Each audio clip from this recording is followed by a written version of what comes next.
नमस्कार, मैं प्रवीण गौतम।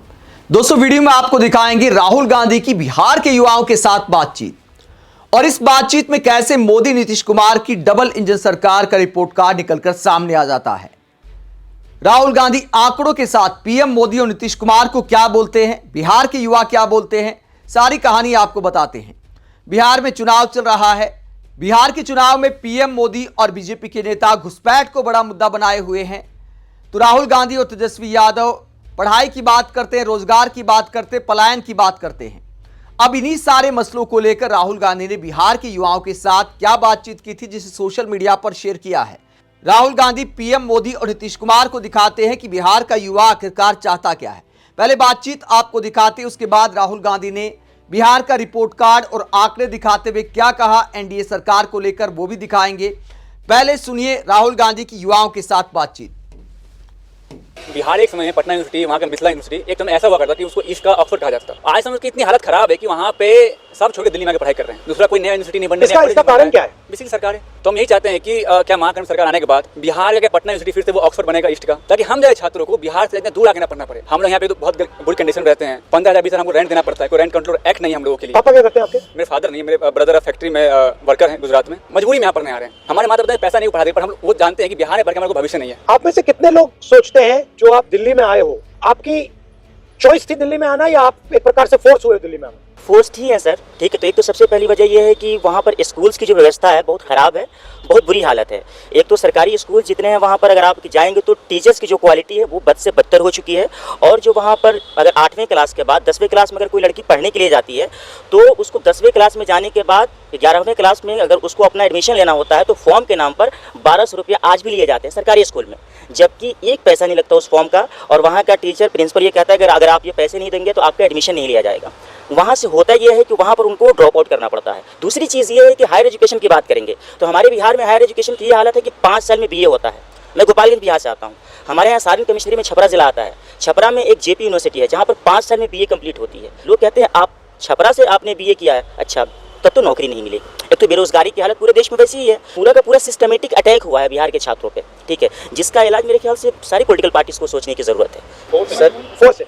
अगर आपको बिहार में यही सुविधा मिल जाती है तो आप खुशी से वहां रहते? बिल्कुल सर। आपको क्या लगता है बिहार में हिंसा ज्यादा है या दिल्ली में? हम देखते हैं बिहार में या यूपी में कैसे जाति के नाम पे फिजिकल वायलेंस हो रहा है, और जब हम दिल्ली आते पढ़ने के लिए कैंपस में, यहाँ पे हमारे साथ जो मेंटली वायलेंस हो रहा है, जो डिस्क्रिमिनेशन। हाँ, आप बिहार के हो, आप यहाँ क्यों आए, और आप ऐसे हो? मतलब बिहारी वर्ड तो है ही हमें वो करने के लिए, नीचे दिखाने के लिए यूज किया जाता है यहाँ पे यूनिवर्सिटी में। मतलब जब ये कहते हैं बिहारी, इसके पीछे इनकी क्या थिंकिंग है? जो उन्हें आपने कहा जो वर्किंग क्लास, जो हमारे यहाँ के नौकर, कि हमसे नीचे हो सर बिहारी ये आप सबको लगता है? So there is one another issue I want to highlight, that is the negative profiling of the state of Bihar. जैसे कि मैं गया से आती हूँ, तो as we all know, Gaya ji is one of the hub for Buddhist cultural economy and everyone in Bihar knows about Gaya. लेकिन यही चीज़ जब मैं किसी दिल्ली में किसी को बोलती हूँ कि मैं गया से आती हूँ तो उन्हें पता ही नहीं है कि गया क्या है। गया जहाँ पे बुद्धा ने एनलाइटनमेंट, इग्नोरेंस है ना, इग्नोरेंस है, उनको पता ही नहीं है। क्योंकि वहाँ पे जितने फॉरेन टूरिस्ट आते हैं उतने गोवा जैसे जगह पे भी नहीं जाते हैं। इतना ज़्यादा फॉरेन टूरिस्ट का हमें देखने को मिलता है गया में, लेकिन इस पे सरकार ने कुछ भी काम नहीं किया। फिर और भी कई सारी ज़िले हैं बिहार में जिस पे बहुत काम किया जा सकता है। भागलपुर का सिल्क इतना फेमस है, मुजफ्फरपुर की लीची इतनी फेमस है, लेकिन वहाँ पे इंडस्ट्री सेटअप ही नहीं किए जा रहे। हर अगले इलेक्शन में आते हैं पॉलिटिकल लीडर्स और वो बोल देते हैं कि आपके अकाउंट में 10,000 चला जाएगा, आपके अकाउंट में इतना डीबीटी डायरेक्ट बेनिफिट ट्रांसफर हो जाएगा, और इस तरीके से बिहार को एक लेबर सरप्लस स्टेट बना दिया गया है जहां से चीप रेट में आपको मजदूर मिलते रहेंगे। जैसे मैं अभी यात्रा में बिहार गया और मुझे क्या लग रहा था कि जितनी नेचुरल इंटेलिजेंस मैंने वहां देखी वो और कहीं नहीं, बट स्ट्रक्चर बिल्कुल फेल है। एक साथ बिहार को बनाया नहीं जा रहा है। कैपेबिलिटी बहुत है सर, जो कैपेबिलिटीज है हमारी उसको भी अब खत्म किया जा रहा है। जैसे मैं आपको बताता हूँ कि बिहार में अगर आप मजदूरी दर देख लें, अगर एक मजदूर एक दिन का काम करता है तो उसको 400 साढ़े 400 रुपया मिल रहा है। अब बताइए कि क्या एक आदमी, जो एक परिवार है, उसका 400 साढ़े 400 रुपये में खर्च चल जाएगा? एक दिन का नहीं चल पाता है, जिसके कारण उसके जो बच्चे हैं उनको भी काम करना पड़ रहा है। और इसके कारण वो हायर एजुकेशन तो छोड़िए, मिडिल प्राइमरी एजुकेशन भी नहीं ले पा रहे हैं। तो प्राइमरी एजुकेशन को खत्म करना, ये मतलब कि हमारी कैपेबिलिटीज को कम ही एक तरह से उस पर हमला करना है। ये मतलब कि केंद्र सरकार के द्वारा भी हो रहा है और राज्य सरकार के द्वारा भी, दोनों मिलकर ये कर रहे हैं। Privatisation of education, privatisation of health care, privatisation of public sector, इसके आप खिलाफ हैं या इसको सपोर्ट करते हैं? तो आपको लगता है कि सरकार का फोकस एजुकेशन पे, हेल्थ केयर पे, बेसिक इंफ्रास्ट्रक्चर पे होना चाहिए। जी सर, बिल्कुल सर। आपने देखा है कि नेशनल एजुकेशन में 2020 आया, उसने किस तरह हमारे इंस्टीट्यूट बर्बाद किया है, ऑटोनमस बॉडी बना दिया है। हंसा कॉलेज में शादियाँ होती हैं सर किराए पर, हॉल देके, वहाँ पे ग्राउंड देके। मैं बता रहा हूँ, दिल्ली स्कूल ऑफ जर्नलिज्म जो देश का टॉप यूनिवर्सिटी है जर्नलिज्म का, उसकी फीस सर 80,000 रुपये है। इसी साल CUT के अंदर सर एक OBC समाज का व्यक्ति बच्चा जो एंट्रेंस क्लियर कर लेता है CUT का, बट पैसे के कारण केवल एडमिशन नहीं ले पाया। जर्नलिस्ट बनने का मैं सपना उसको छोड़ना पड़ा, और ये प्राइवेटाइजेशन के कारण लगातार हर साल हम लोगों का 5 या 6 हज़ार फीस बढ़ जा रहा है। सर मैं पहला बैच हूँ NEP का, न्यू एजुकेशन पॉलिसी का। मैं हिंदी ऑनर्स कर रहा हूँ। हिंदी को छोड़ के बाकी 4 और सब्जेक्ट पढ़ाएंगे। योगा हो गया, या सावरकर के बारे में पढ़ा रहे हैं। योगा उसके बारे में सावरकर को वीर बता रहे हैं कि फ्रीडम फाइटर थे, भगत सिंह ने उनसे सीखा था, ये सब कुछ बता रहे हैं। एक नायक की तरह उसको दिखा रहे हैं।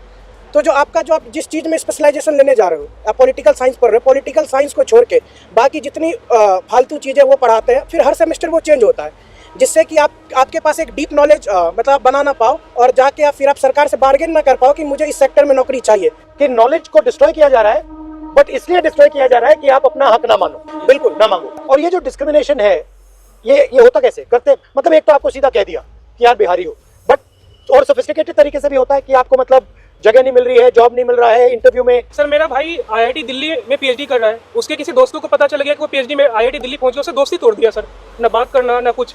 क्यों? क्योंकि तुम IIT कैसे पहुंच गए, तुम छोटे जात के हो, ये रियलिटी है सर। इनफैक्ट सर PhD में सीट कम हो रहा है, कुछ ही समुदाय का सर एडमिशन हो रहा है, क्योंकि वो RSS से नाम पहले आ जाता है सर। आपका सर नेट नहीं है, JRF नहीं है, फिर भी एडमिशन होगा, क्योंकि आपको लग रहा है ना कि RSS में से पूरा कैप्चर हो गया सर पूरा। सर आपका नेट JRF नहीं है, फिर भी आपका एडमिशन हो जाएगा। क्यों? क्योंकि आप RSS में हो। सर एक मेरा इशू था, जैसे कि हमने कास्ट डिस्क्रिमिनेशन पे बात किया, वाई नॉट की जो माइनॉरिटी डिस्क्रिमिनेशन खास करके मुस्लिम का हो रहा है सर, वो भी तो देखा जाए। बताओ। कितने ज़्यादा एट्रोसिटीज़ हो रहे हैं, मॉबलिंग हो रहे हैं। अब बिहार में आप देखिए, जब से NDA की अभी सरकार थी, अब फिर से आई है, तो उसमें सर हमेशा मॉबलिंग होते जा रहा है। इवन आप पूरे कंट्री में देख सकते हैं सर, कितनी ज़्यादा मॉबलिंग हो रही है। हमेशा डर रहता है कि कब हम पे क्या हो जाए, कब बाहर हम निकल रहे हैं। ट्रेन में भी जाते हैं सर, डर लगता है कि अगर कोई किसी को पता चले कि मुस्लिम है तो क्या हो जाएगा। हम एज ए स्टूडेंट जो दिक्कतें हमें हो रही है सर, ये हम बता नहीं सकते। बिहारी और दूसरा सबसे बड़ा मुस्लिम। मुझे लगता है बिहार की प्रॉब्लम जो है उनकी इंटरनल प्रॉब्लम है, असमानता जो सबसे बड़ी प्रॉब्लम है, जो जाति व्यवस्था है, और उस पर तो बात नहीं करना चाहता। मैं आपसे सहमत हूँ, वो तो बिल्कुल सही कह रही है, बट करें क्या? बेसिकली उन्हें ऐसा सिस्टम अपनाना पड़ेगा कि जो समानता स्टैब्लिश हो सके और जो भी चीजें मिल रही हो सब तक मिले, क्योंकि आप उन्हें इजीली दूर नहीं कर सकते जाति व्यवस्था। तो अगर तो ऊंची जाति वाला शोषण कर रहा है ना, तो नीची जाति वाला वो शोषण सह रहा है। वो मान रहा है कि मैं इससे कमजोर हूँ और मेरा तो काम ही यही है कि इनके साथ मतलब कि इनके घर पे सफाई करना या फिर इनसे दबते रहना मेरा काम ही है। तो आप दोनों के दिमाग में बैठा हुआ है, ये दोनों की प्रॉब्लम जो सॉल्व कर सकता है वो एक अच्छा शिक्षक कर सकता है। बिहारी की मेंटालिटी बदलना जरूरी है। सर मैं UPSC एस्पायरेंट हूँ सर, और जिस बिहार ने सब कुछ दुनिया को इतना कुछ दिया, आज बिहार में कुछ नहीं है सर। उसका अगर 2-3 रीजन देखते हैं तो 2-3 रीजन निकल के आता है। सबसे पहले वो इसी तरह राजनीतिक में भ्रष्टाचार हो रहा है, सामाजिक बंटवारा और जातिवाद हो रहा है सर। उसके बाद शिक्षा की बदहाली हो रही है, उसके बाद ढांचागत विकास की कमी है। तो शिक्षा की बदहाली ऐसा है कि सर हम UPSC का तैयारी कर रहे हैं, पेपर बिहार में लीक हो जा रहा था। जब अपने हक की आवाज़ उठा रहे हैं तो लाठियाँ खाने को मिलता है। तो इस तरह से हम लोग यहाँ पे 15,000 20,000 रुपये खर्चा कर रहे हैं। उसके बाद परचेसिंग पावर नहीं है उतना कि आप कोचिंग संस्था ले सकते हैं। एजुकेशन में सर हाईएस्ट GST है sir, second highest GST 18% GST है। अगर 18% GST और इनकम टैक्स हटा दिया जाए तो 90 रुपये में लोग कर लेंगे, हर घर में शिक्षा जला देंगे। ये एक प्रकार से आपके हक को छीनने का तरीका है। बिल्कुल सर, बिल्कुल। और वही बात वोट चोरी में हो रहा है, वोट चोरी में हो रहा है, पेपर लीक में हो रहा है। अच्छा, राजनीति में आपकी मुझसे क्या एक्सपेक्टेशन है? अगर मुझे 2-3 चीजों पे फोकस करना है बिहार में, तो मुझे किन चीजों पे फोकस करना चाहिए? क्या करना चाहिए? सर मेनली पैट्रियार्की और जो लड़कियों की शिक्षा है वो बहुत बड़ा इशू है, क्योंकि जैसे देखा जाता है कि गांव से जब लड़कियां बाहर पढ़ने के लिए आती है, सबसे पहले तो पैसे की बात आ जाती है कि पैसे लग जाएंगे। तो पैसे क्यों ना लड़की में तो नहीं लगाएंगे, लड़कों में लगाएंगे बेसिकली। और दूसरी बात ये है कि यहाँ पे रहने का खर्च इतना है ना। हॉस्टल हमारे कॉलेज में नहीं है, हॉस्टल है 5 रूम है, जिसमें एक रूम में 5 लड़कियाँ रहती हैं। तो आप 5 लोगों के साथ रह के कैसे पढ़ाई कर सकते हो? अभी हमारे कॉलेज में, मैं अम्बेडकर यूनिवर्सिटी से हूँ, रेखा गुप्ता जी आई थी एक बिल्डिंग का उद्घाटन करने के लिए, लेकिन उनको एक बार भी नहीं लगा कि गर्ल्स हॉस्टल में जाके गर्ल्स वॉशरूम में देखे कि कंडीशन क्या है। हम फोर्स देखे हम बाहर रहेंगे कुछ फ्लैट लेके या PG लेके, तो फैमिलीज ये सोचती है कि इतना खर्च करने से अच्छा है कि लड़कियों का एजुकेशन रोक दिया जाए। और हम सर बहुत प्रिविलेज है कि यहाँ पे आकर के पढ़ रहे हैं, बट जो मेजॉरिटी है आज भी जो चाइल्ड मैरिज है वो बहुत प्रिविलेंट है बिहार में। अगर हम मेन मुद्दे की बात करें बिहार में काम करने के, तो 3 चीज़ें बहुत प्रिविलेंट है जो सबने बोला, education, employment and hospitals. Delhi hospitals, health care, क्योंकि वहाँ पर अगर आप हॉस्पिटल्स की हालत देखेंगे ना, दिल्ली में एक सरकारी बहुत बेकार क्लिनिक भी उससे लाख गुना अच्छा है। सिरिंज नहीं है, सिरिंज एक दूसरे से लगा दिया जाता है, जिसमें HIV एड्स बहुत ज़्यादा बिहार में प्रिविलेंट है, जिसकी रिपोर्ट्स तक बनाना गवर्नमेंट इंपॉर्टेंट नहीं समझती है। तो राहुल गांधी के साथ बातचीत में युवा बताते हैं कैसे जाति के आधार पर शिक्षण संस्थानों में भेदभाव किया जाता है, बेरोजगारी के क्या हालत हैं, कुछ हजार की नौकरी के लिए क्यों युवा पलायन को मजबूर हैं, शिक्षा के क्या हालात हैं और इस बातचीत के बाद राहुल गांधी आंकड़े दिखाते हैं, क्या कहते हैं एनडीए सरकार को लेकर। बिहार का रिपोर्ट कार्ड पेश करते हैं और कहते हैं कि कक्षा 9-10 में ड्रॉप आउट दर यानी 9वीं-10वीं में जो स्कूल की पढ़ाई छोड़ जाते हैं, उस मामले में बिहार 29 राज्यों में 27वें स्थान पर है। कक्षा 11-12 में नामांकन दर 28वां स्थान है 29 राज्यों में। महिला साक्षरता के मामले में 28वां स्थान है 29 राज्यों में। इसके बाद रोजगार के मामले में सेवा क्षेत्र में रोजगार 21वां स्थान है 29 राज्यों में। उद्योग उत्पादन क्षेत्र में रोजगार के मामले में 29 राज्यों में 23वां स्थान है बिहार का। स्वास्थ्य क्षेत्र में शिशु मृत्यु दर में 27वां स्थान है 29 राज्यों में। बीमा योजना से स्वास्थ्य सुरक्षा के मामले में 29वां स्थान है 29 राज्यों में, यानी आखिरी पायदान पर है। घर में शौचालय के मामले में भी बिहार आखिरी पायदान पर है 29 राज्यों में। मानव विकास की बात करें, मानव विकास सूचकांक में 27वां स्थान है 27 राज्यों में। प्रति व्यक्ति आय में 25वां स्थान है 25 राज्यों में। राहुल गांधी कहते हैं ये सिर्फ आंकड़े नहीं है बल्कि आईना है, जो हकीकत दिखा रहे हैं कि ये डबल इंजन बिहार को प्रगति से कितना पीछे खींच लाई है। जितने भी बिहारी युवाओं से मिला हूं, सभी बेहद होनहार हैं, समझदार हैं, अपनी काबिलियत और मेहनत के दम पर हर जगह चमक सकते हैं, पर सरकार ने उन्हें अवसरों की जगह से बेरोजगारी और निराशा दी है। अब वक्त है बदलाव का, बिहार का स्वाभिमान फिर जगाने का, वक्त है महागठबंधन का न्याय संकल्प दोहराने का। तो शिक्षा, स्वास्थ्य, बेरोजगारी, इन तमाम मुद्दों पर राहुल गांधी पीएम मोदी और नीतीश कुमार से सवाल पूछते हैं कि यह है डबल इंजन सरकार का रिपोर्ट कार्ड। दोस्तों, इस बात में कोई दो राय नहीं कि हर नेता अपनी पार्टी लाइन के हिसाब से अपने मुद्दे सामने रखता है, लेकिन राहुल गांधी ने ये जो मुद्दे उठाए हैं या विपक्षी दल जो भी मुद्दे उठा रहे हैं, वो जनता के मतलब के मुद्दे हैं। बीजेपी भी दावा करती है कि गरीब से गरीब आदमी तक विकास को पहुंचाया है, अंतिम छोर तक विकास को पहुंचाया है, लेकिन कभी पीएम मोदी राहुल गांधी की तरह इस अंदाज में युवाओं से बात क्यों नहीं करते। हालांकि युवाओं से बात करते हैं लेकिन मतलब के मुद्दों पर नहीं करते। आपने परीक्षा पर चर्चा देखी होगी पीएम मोदी की, उसमें भी बच्चे या तो पीएम मोदी की तारीफ करते हैं या पीएम मोदी ऐसे सजेशन देते हैं कि परीक्षा में पहले मुश्किल सवालों को हल करना है, यानी जो सवाल मुश्किल होंगे अगर छात्र उसको हल करने बैठेंगे तो टाइम तो उसी में चला जाएगा।